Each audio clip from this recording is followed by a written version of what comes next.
హల్లెలూయా. Good morning. తెల్లవారిందండి. యేసయ్య మాటలు ధ్యానించడానికి అనుకూలమైన సమయం.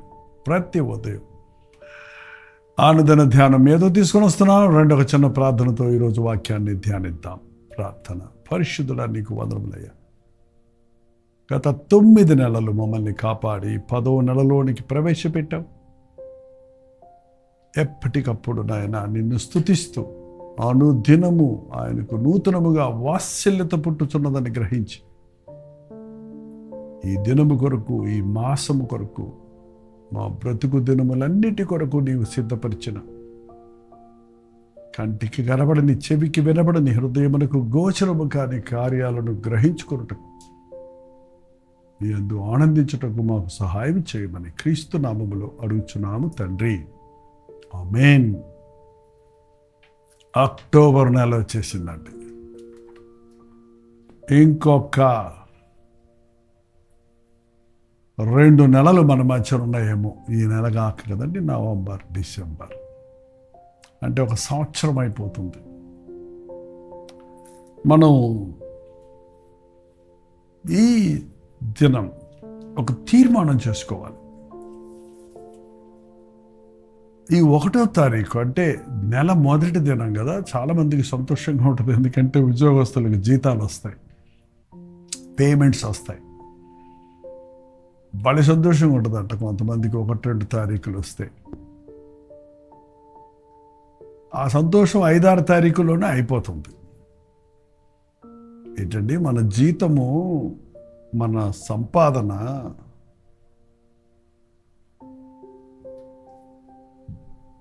చివరి వరకు ఉండాలండి. హుషారుగా ప్రారంభిస్తారు, ఆగిపోతారు. అది అభివృద్ధి కాదు, అది ఆశీర్వాదం కాదు, అది దేవుని దీవెన అనిపించదు. దేవుడు దీవిస్తూనే ఉన్నాడు. తన ప్రియులు నిద్రించుచుండగా ఆయన వారికి ఇచ్చుచున్నాడు. ఈరోజు ఎంతోమంది చేతి నిండా డబ్బు ఉందంటే దేవుడే గుర్తున్నాడండి. ఆరోగ్యంగా ఉన్నామంటే అసలు సమయమే లేదు ప్రభువుకి. ఏ సమస్య లేదనుకోండి, అసలు ప్రార్థన అవసరమే లేదు. కష్టాలు వచ్చాయా, ప్రభు దగ్గర పరిగెత్తడం. కొరత వచ్చిందా, ప్రభునందు విశ్వాసం వచ్చుతున్నాను అని చెప్పడం, ఆయన మీద ఆధారపడుతున్నాను అనటం మనకు అలవాటైపోయింది. కానీ ప్రారంభములో ఉన్న ఉత్సాహము అయిపోయిన తర్వాత కూడా ఉండగలిగేది దేవుడిచ్చే నూతన బలం. కార్యారంభము కంటే కార్యాంతము మేలు. ప్రారంభించడం చాలామంది చేస్తుంటారు, కానీ దాన్ని ముగించడం. బైబిల్లో చెప్పబడింది, జెరుబ్బాబేలు చేతులే పునాదులు వేసెను, జెరుబ్బాబేలు చేతులే పని ముగించెను. ఎస్, చేతికి వచ్చిన పని శక్తి లోపం లేకుండా చేయాలి. ప్రభు, ఈ నెలలో ప్రతిరోజు నేనేం చేయాలి? నా సంపాదన ఇది నా నెల అంతటికి, ఈ నెల అంతటికి సరిపోగా మిగలాలి. మిగులుతుంది ఎప్పుడు కూడా అండి. 5 రొట్టెలు 2 చేపలు ఆయన విరిచి పంచినప్పుడు అన్ని వేల మంది తిని కడుపు నిండా తిన్న తర్వాత చాలేదనే మాట లేదు సరిగదా. వాళ్ళు ఎక్కువైపోయి కింద పడేసిన మొక్కలు ఎత్తితేనే 12 గంపలు వచ్చాయంట. దావీదన్నాడు కదా, నా గిన్నె నిండి పొర్లుచున్నది. ఎంతమందికి మీరు విశ్వాసులు అన్న వారికి అటువంటి అనుభవం ఉంది? మొదటి తారీఖున నీ చేతికొచ్చిన దాన్ని 31వ తారీఖు వరకు సరిపెట్టుకోగలిగిన దీవెన నీ దగ్గర ఉందా? జ్ఞానం నీ దగ్గర ఉందా? మన ప్రభు అండి గొప్ప జ్ఞాని. ఆయనకు మరొక పేరే జ్ఞానం. జ్ఞానం వీధులలో ఘోషిస్తుంది. యేసుక్రీస్తుని కలిగిన వాడు జ్ఞానం కలిగి ఉంటాడు. ఐగుప్తులో ఫరోకి ఒక కల వచ్చింది. తెలుసా ఆ కల మీకు? బాగా బలిసిన 7 ఆవులు వచ్చాయి. అంతలోకి ఇంకొక 7 బాగా బక్కబల్చగా చిక్కిపోయి ఎముకలు కూడలాగున్న మరి 7 ఆవులు వచ్చి ఈ బలిసిన ఆవుల్ని మింగేశాయి. ఇది ఏంట్రా బాబు, దీని అర్థమని ఎవరిని అడిగినా చెప్పలేకపోయాడు. దాని కొరకు కళలను దర్శనాలను వివరించగలిగిన దేవునాత్మ కలిగిన యోసేపును చెరసాల నుంచి రప్పించి ఆ కలభావం చెప్పమని చెప్తే ఆయన బహుమానాల కొరకు కాక దేవుడు నాకు బయలుపరిచింది చెప్తారని ఇది 7 సంవత్సరాలు రాబో కాలంలో సమృద్ధిగా మీకు పంట పడుద్ది. కావలసిన దానికంటే ఎక్కువ పంటలు పండుతాయి. ఆ తర్వాత 7 సంవత్సరాలు కఠినమైనటువంటి కరువు ఉంటుంది. ఇది దేవుడికి చూపించింది రాజా. మరేం చేయాలైతే? సమృద్ధిగా ఉన్నప్పుడు ఆ ధాన్యాన్ని సేకరించి భద్రపరిచి కరువు కాలంలో దాన్ని డిస్ట్రిబ్యూట్ చేయి, అందరికీ అందించు. ఇంతే. రాజు గారికి ఎక్కడి సంతోషం అయిపోయింది. అదేదో నువ్వే చేసేయ్యా, నువ్వే రాజుగా ఉండని అధికారం ఇచ్చేసాడట. మరి సమృద్ధి వచ్చినప్పుడు పొదుపు చేయటం మనం నేర్చుకుంటున్నామా? మన చేతిలో ఉన్న దానిని ప్లానింగ్ ఏం తప్పు కాదండి. తప్పుడు ఆలోచనలు, తప్పుడు ప్లాన్స్ వేసుకోకూడదు. కానీ నీకున్న రాబడి ఎంత, నీ ఖర్చు ఎంత, నీకు మిగులెంత అనేది ఎప్పటికప్పుడు లెక్కలు చూసుకోవాలి. ఎందుకు వాళ్ళ అప్పుల్లో మునిగిపోతున్నారు మనుషులు? ఎందుకు ప్రారంభించిన పనులు సగంలో ఆపేస్తున్నారు? ఇల్లు కడతామని ప్రారంభించి పునాదులతోనే ఆగిపోయిన గృహాలు ఎన్నో ఉన్నాయి. దాని మీద తీసుకున్న రుణం చాలక ఇల్లు కట్టుకోవడానికి లోన్ తీసుకున్న వ్యక్తి ఇంటి స్థలాన్ని కూడా పోగొట్టుకున్న పరిస్థితులు ఉన్నాయి. దేవుని ఆశీర్వాదము లేదు, దేవుని జ్ఞానము లేదు, దేవుని చిత్తము లేదు, దేవుని తోడు లేదు. అంత గందరగోళంగా ఉంటుందండి బ్రతుకు. ప్రభువుని ఎరిగిన తర్వాత ప్రతిదీ ప్రభువుని అడగటం నేర్చుకోవాలి. నీ మీద దృష్టి ఉంచి నీకు ఆలోచన చెప్పేదను, నీవు నడవలసిన మార్గం నీకు నేర్పించదను అంటున్నాడు ప్రభు. అవునండి, ఆయన వాక్యం ద్వారా మనల్ని నడిపిస్తాడు. ఆయన చిత్తాన్ని మనకు క్లియర్గా బయలుపరుస్తాడు. ఎలాగో ఏంటి అని అడగక్కర్లా, అది నీకు తెలుస్తుంది. దీనికి ఏమి నెంబర్ 1, నెంబర్ 2, నెంబర్ 3 అనే సిద్ధాంతాలు లేవు. కానీ ఒక్కొక్కరికి ఒక్కొక్క విధంగా, ఒక్కొక్క సమయంలో ఒక్కొక్క విషయంగా ఆయన తన కార్యాలు జరిగిస్తాడు. ఆయన ఒకే విధంగా అందరితో పోయేవాడు, అన్ని పరిస్థితుల్లో పోయేవాడు కాదండి. ఆయన ఆశ్చర్యకరుడు, అద్భుతాలు చేయవాడు, అనంతమైన జ్ఞాని. ఆయన ప్రతి వ్యక్తిని ప్రత్యేకంగా చేశాడు. ప్రతి వ్యక్తి పట్ల ప్రణాళికలు ప్రత్యేకంగా ఉన్నాయి. కార్యారంభము కంటే కార్యాంతం ముఖ్యం. ప్రారంభించిన పని ముగించే వరకు ముగింపు కూడా ప్లాన్ చేసుకోవాలి. వాళ్ళు చాలామంది ఒక పని తలపెడతారు, దానికి సిద్ధపడరు. ప్రస్తుతం దాన్ని ప్రారంభించేస్తారు, దాని ముగింపు ఏంటి అనేది నిర్ణయించరు. అన్ని విషయాల్లోనండి. పెళ్లి కుదిరింది చేసేయాలి అంటారు, మళ్ళీ చేతుల్లో చిల్లి గవ్వలేదు అంటారు. అప్పులు తీసేసుకుందామని చేసేసి ఒక్కరోజు పెళ్లి కోసం అప్పు చేసి మళ్ళీ ఆ భార్య భర్తల మీదే అప్పు మోపి బ్రతుకు దినాలన్నీ కట్టుకోమన్నట్టు ఉందండి. అలా కట్టుకుంటున్నారు కొంతమంది. 10 సంవత్సరాలు అయిన తర్వాత కూడా అప్పులు అంటే ఏంటంటే పెళ్లికి చేసిన అప్పు అంటున్నారండి కొందరు. ఎందుకంటే అది వడ్డీ పెరిగిపోతుంది కదా. ప్రతిదీ ఒక ప్రణాళికలో జరుగుతుంది. దేవుని నిర్ణయాలు, దేవుని ప్రణాళికలు మనం ఎరిగితే, దేవుని చిత్తం, దేవుని సమయం మనం ఎరిగితే కంగారు లేదు, భయం లేదు, కష్టాలు లేవు, అప్పులు పాలవ్వాల్సిన అవసరమూ లేదు. మన హృదయాలలో దేవుని కార్యాలు జరగాలంటే ఆయన చిత్తాన్ని ఎరగాలి. ప్రతి పనిని ప్రార్థనతో ప్రారంభించాలి. ప్రసంగి తన అనంతమైన జ్ఞానంతో చెప్పిన ఈ మాటను ప్రసంగి గ్రంథం 7వ అధ్యాయం 8వ వచనంలో ఉంది చూడండి. కార్యారంభము కంటే కార్యాంతము మేలు. నిజమే, మన జీవితాల్లో దేవుడు సుఖదుఖాలు జతపరిచాడు. 14వ వచనం చదువుతున్నాను చూడండి, 7వ అధ్యాయం 14వ వచనం. సుఖదినమందు సుఖంగా ఉండుము, ఆపద్దినమందు యోచించుము. సుఖదినమందు సుఖంగా ఉండు, ఆపద్దినమందు యోచించు, ఆలోచించు, ప్రార్థించు, కనిపెట్టు. తాము చనిపోయిన తర్వాత జరుగుదాని నరులు తెలుసుకున్నట్లు దేవుడు సుఖ దుఃఖములను జతపరిచి ఉన్నాడు. దేవుడు సుఖ దుఃఖములను జతపరిచి ఉన్నాడు. ఇవాళ సుఖం ఉండొచ్చు, రేపు దుఃఖం ఉండొచ్చు. సుఖం వచ్చిందని గంతులేయొద్దు, ఆనందంగా ఉండు, సంతోషించు, నిర్లక్ష్యంగా ఉండొద్దు. దుఃఖం వచ్చిందని కృంగిపోవద్దు.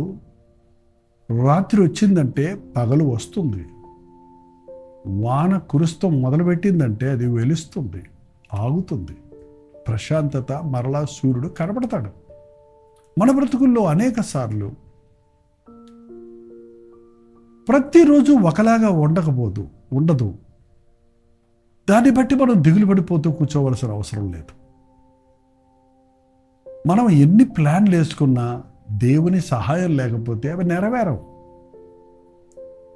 నువ్వు ఎంతగా నీ సొంత కార్యాల పట్ల నీవు ఆసక్తి కలిగి నీ ఇష్టానుసారంగా చాలా జ్ఞానంగా నేను ప్రవర్తిస్తున్నాను అనుకున్నా దేవుని సహాయం లేకపోతే దీవించబడం. అందుకే నీ రాబడి అంతటిలో ఆయనకు దశంభాగములు కానుకలు చెల్లిస్తే నీ ఇంటిలో కొరత ఉండదు. సామెతల గ్రంథం 3వ అధ్యాయంలో చూడండి, 3వ అధ్యాయము 5వ వచనం. నీ స్వబుద్ధిని ఆధారము చేసుకొనక నీ పూర్ణ హృదయముతో యెహోవా యందు భయభక్తులుంచు. నీ ప్రవర్తన అంతటి యందు ఆయన అధికారమునకు ఒప్పుకో. అప్పుడు ఆయన నీ త్రోవలను సరళము చేయును. నేను జ్ఞానిని కదా అని అనుకొనవద్దు.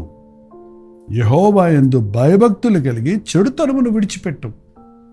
అప్పుడు నీ దేహమునకు ఆరోగ్యమును, నీ ఎముకలకు సత్తువును కలుగును. నీ రాబడి అంతటిలో ప్రథమఫలమును, నీ ఆస్తిలో భాగమును ఇచ్చి యెహోవాను ఘనపరచుము. అప్పుడు నీ కొట్లలో ధాన్యము సమృద్ధిగా ఉండును. ఎప్పుడు నీ స్వబుద్ధిని ఆధారం చేసుకోకు. నీ ప్రవర్తన అంతటిలో ఆయన అధికారానికి ఒప్పుకో. నీ ప్రవర్తన ఆయనకు అప్పగించినప్పుడు నీ మార్గాలు సరళమవుతాయి. నీ ప్రవర్తన అంతటి మీద ఆయన అధికారమునకు ఒప్పుకొనము. అప్పుడు నీ త్రోవలను సరళము చేయను. 6వ వచనం అండి. 7వ వచనంలో నేను జ్ఞానిని కదా అనుకొనవద్దు. యెహోవా యందు భయభక్తులు కలిగి చెడుతనమును విసర్జించు. అప్పుడు నీ దేహమునకు ఆరోగ్యము, నీ ఎముకలకు సత్తువ కలుగుతుంది. హల్లెలూయా. నీ రాబడి అంతటిలో ప్రథమ ఫలమును, నీ ఆస్తిలో భాగమును ఇచ్చి యెహోవాను ఘనపరచు. అప్పుడు నీ కొట్లలో ధాన్యము సమృద్ధిగా ఉండదు. నీకు సమృద్ధి ఉంటుంది. నీ జీతము నీకు సరిపోగా మిగులుతుంది. నీ ఆదాయము ఆశీర్వదించబడుతుంది. దేవుని పక్కన పెట్టి నీ ఇష్టానుసారంగా నీ చేతికొచ్చిన డబ్బును, ఆదాయాన్ని, పంటను, పాడిని లేక ఏదైనా సరే వాడినప్పుడు ఎంత కష్టపడి సంపాదించినా చిల్లి సంచిలో వేసినట్టుగా ఉంటుందని మనం హగ్గయిలో చూస్తున్నాం. దేవుని ఆశీర్వాదం మీ జీవితంలో ఉందా? ఈ 1వ తారీఖు మీరు ఎంత సంతోషంగా ఉన్నారో, మీ సంపాదన చేతికొచ్చినప్పుడు అంత ఆనందంగా 31వ తారీఖు వరకు ఉండినట్లుగా దేవుడు నిన్ను ఆశీర్వదిస్తాడు. నీ జీవితాన్ని ఆయనకి అప్పగిస్తే, ఆయన యందు విశ్వాసం ఇస్తే, తప్పుడు మార్గాలు కాకుండా దేవుని మార్గాలలో, దేవుని చిత్తములు, ప్రార్థనతో నీ సమయాన్ని, నీ ధనాన్ని, నీ ప్రయత్నాలను ప్రారంభిస్తాయి, ముగిస్తావు. చెప్పండి, మీ జీవితంలో సగసగం చేసి ఆగిపోయినవి ఉన్నాయా? ఎంతోమంది ఎన్నెన్నో ప్రయత్నాలు చేస్తారు. నేను ఉదాహరించగలను, కానీ మన సమయమైంది కదా, అనుదిన ధ్యానం కదా. మళ్ళీ మీరు వ్యక్తిగతంగా ధ్యానించండి, ఆలోచించుకోండి. ఎన్నో పనులు, చదువులు ఆపేసేవాళ్ళు ఉన్నారు, వ్యాపారం ఆపేసేవాళ్ళు ఉన్నారు, కట్టడాలు కట్టడం ప్రారంభించి ఆపేసేవాళ్ళు ఉన్నారు. అనేక విషయాల్లో నష్టపోయామంటూ కూలబడిపోయేవారిగా ఉంటున్నారు. కారణం, దేవుణ్ణి స్తుతించడం లేదు, దేవుడిచ్చిన దాన్ని బట్టి ఆయన్ని స్తుతించడం లేదు, దేవుని చేతికి అప్పగించడం లేదు, దేవుని యందు విశ్వాసం ఉంచడం లేదు, దేవునికి చెందినది దేవునికి ఇవ్వటం లేదు. నన్ను శోధించి చూడు అంటున్నాడు ప్రభు. అవునండి, ప్రభు దీవించినప్పుడు ఆ విధవరాలి తొట్టులో పిండి అయిపోలేదు, బుడ్డిలో నూనె అయిపోలేదు. కరువు కాలం అంతా సమృద్ధి ఉండింది. నిజంగానే కరువు కాలంలో ఉన్నాం మనం. చాలామందికి ఉద్యోగాలు లేవు, స్థిరమైన ఉద్యోగాలు లేవు, జీతాలు సరిగా లేవు, ఖర్చులు పెరిగిపోతున్నాయి. అన్ని విషయాల్లో అనేక ఒత్తిడిలకి సగటు మానవుడు, సామాన్యుడు, మిడిల్ క్లాస్ అంటారు, ఈవెన్ వాళ్ళు కూడా ఇబ్బందులు పడుతున్నారు. కానీ అన్ని సమయాలలో, కరువు కాలంలో కూడా నిన్ను సమృద్ధిగా ఉంచగలిగిన ప్రభువు ఉన్నాడని నమ్మి ఈ మొదటి దినమున ప్రభువుకు నువ్వు అప్పగించుకో. నీకున్న దాన్ని ఆయన చేతుల్లో పెట్టి ప్రార్థించి నిర్ణయాలు తీసుకో. ఈ నెలాఖరు వరకు దేవుడు నీకు తోడుండి అనవసరమైన నష్టాలు, కష్టాలు, ఆపరేషన్లు, సర్జరీలు, హాస్పిటల్ మందుల ఖర్చులు, అనవసరమైనటువంటి వ్యర్థమైన కార్యాల కొరకు ఖర్చు అయిపోకుండా దేవుడు నీ కష్టార్జితాన్ని దీవిస్తాడు. ప్రార్థన. పరిశుద్ధుడ నీకు వందనములయ్యా, నీ కష్టార్జితాన్ని దీవిస్తానన్నావు కదా. అన్యాయంగా సంపాదించిన సంపాదన రెక్కలు వచ్చిన పక్షి వల్లే ఎగిరిపోతుంది, కానీ మేము కష్టపడి సంపాదించింది కొంచెమైనా మాకు సరిపోగా మిగిలినట్లుగా దీవించే న్యాయవంతుడైన ప్రభువా నీకు వందనములయ్యా. మమ్మల్ని నీవు ప్రేమిస్తున్నావు. సుఖదుఖములను జతపరిచి, సుఖములో దుఃఖములో కూడా నిన్ను స్తుతించువారిగా, నీ మీద ఆధారపడేవారిగా, అన్నీ ఉన్నా ఏమి లేకపోయినా యేసయ్య ఉన్నాడనే విశ్వాసంతో సాగుతూ, కరువులో కూడా సమృద్ధి చూడడానికి, లేమిలో కూడా సంపూర్ణత చూడడానికి, ప్రతిదినము నీ యందు ఆనందిస్తూ స్తుతిస్తూ జీవితాంతము నీ కొరకు బ్రతకడానికి మా ఒక్కొక్కరికి సహాయం చేయమని క్రీస్తు నామములో అడుగుచున్నాను తండ్రి. ఆమేన్. తండ్రి అయిన దేవుని యొక్క ప్రేమయు, కుమారుడైన క్రీస్తు యొక్క కృపయు, ఆదరణకర్త అయిన పరిశుద్ధాత్మ యొక్క సహవాసము కూడి వచ్చిన మనందరికీ ఇప్పుడున్న సదాకాలము తోడయుండును గాక. ఆమేన్. దేవుని స్తోత్రం. మీ ప్రార్థనా సతుల భారాలు 954041 నెంబర్కి, మీరు ఇతర దేశాల్లో ఉంటే 91001008 నెంబర్కి టెక్స్ట్ లేక వాయిస్ మెసేజ్ ద్వారా వాట్సాప్ చేయండి. రోజు చెప్తారంటారేమో, కొంతమందికి విని విని విసుగుపుట్టుంటుంది. కానీ ప్రతిరోజు కొత్త వారు జాయిన్ అవుతూనే ఉన్నారు కనుక మీ అనుకూల నిమిత్తమే మళ్ళీ మళ్ళీ రిపీట్ చేస్తున్నాం. మీరు అలాగే మీరు చాలామంది వాట్సాప్లో పంపించేవారు, మొదటిసారిగా పంపించేవాళ్ళు కూడా చాలామంది మీలో ఉంటున్నారు. అవన్నీ మేము పరిశీలిస్తున్నాం, ప్రార్థిస్తున్నాం. మీరు కూడా ప్రార్థించండి. దేవుడు గొప్ప జయాన్ని మనకు అనుగ్రహిస్తాడు. ప్రౌచితమైతే మధ్యాహ్నం 3 గంటలకు హెచ్చరిక, అలాగే రాత్రి 9 గంటలకు కలువరి ప్రతి దూరంలో మళ్ళీ కలుసుకుందాం. అంతవరకు దేవుని మహాకృప మీకు తోడేంటి కాక.